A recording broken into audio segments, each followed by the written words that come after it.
sa'yo, hindi mangyayari kay Jules to. Tapos nandito ka pa? Ang kapal ng mukha mo! Maricar, tama na. Tapos na yon. At walang kasalanan si Romina sa nangyari. Hindi ako makapaniwala sa'yo, Jules. Pinagtatanggol mo pa siya ngayon?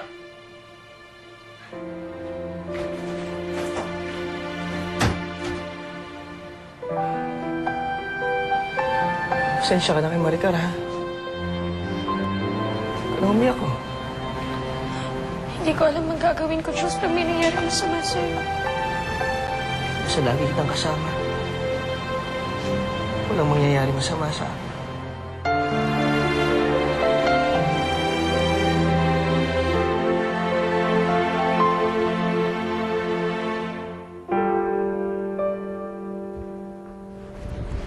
Umuusok na yung ilong mo sa galit, no? Hindi ako sanay na nakikita kang ganyan. Hayaan mo na. Siya nga pala, ano, To, Kaloy, yung ano, yung envelope. Ay, sir. Tara, may magandang nurse dun. Ha? Tara na. Ay. Ano? Ano nangyari dyan?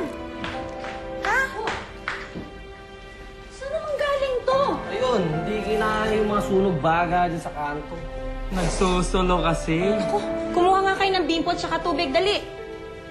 Maricar, ano bang ginagawa mo sa sarili mo? Napakabigat mo naman pala pag nalalasing. Para kami nagbuhat ng aparador sa'yo ni Kaloy nung inatid ka namin dito pa uwi. Oo nga, mula kanto pa naman, hanggang dito yung kalbaryo natin sa kanya. Kaya ikaw, Luningning, wag na wag kang makikipag-inuman sa kanto. Kasali ako sa damay? Walang mag-uwi sa'yo dito. Hoy! Kailan ka pa natutong lokohin ako ng ganyan, ha? Hindi mo na ako mahal. Pag ikaw nalasing, it's like we're bringing home an aparador. Na may lamang, elepante.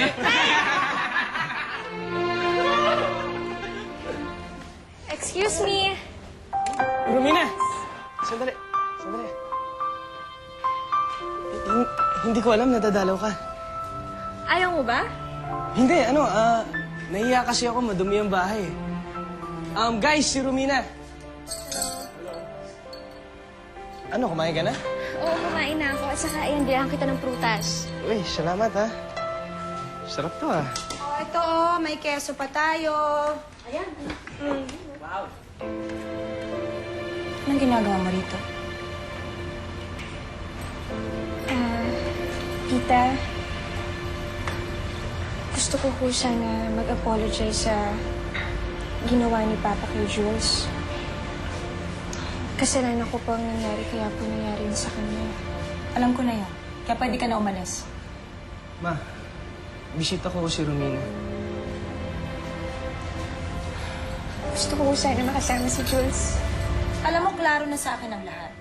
Sinaktan ni Romano si Jules. Nag-usap na kami ng mama mo sa ospital at nagkasundo kami na hindi na tayo pwede magsama-sama o magkita-kita pa. Mama? Eh, hindi ko naman ako kasama yung mama ko kagabi, ah. Ano kung ibig sabihin? Baka gusto mong tanungin si Sally kung ano talaga ang totoo.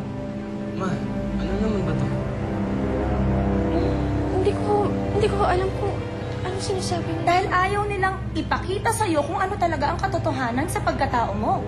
Kaya pwede ba umuwi ka na lang at huwag ka nang bumalik dito? Ma, tama na ko. Hindi, Jules.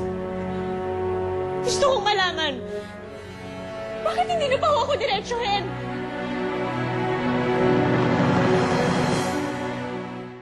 Jules, hindi ko na alam kung anong gagawin ko. Nandito lang ako. Hindi kita pababayaan. Tama na. Jules, ikaw na lang ang kakampi ko. Kahit anong mangyari, kasama mo. Tama na.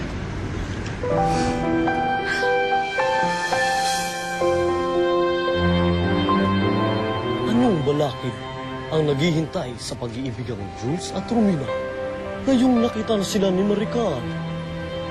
Mabubuwag kaya ni Maricar ang isang tunay na pag-iibigan? Abangan.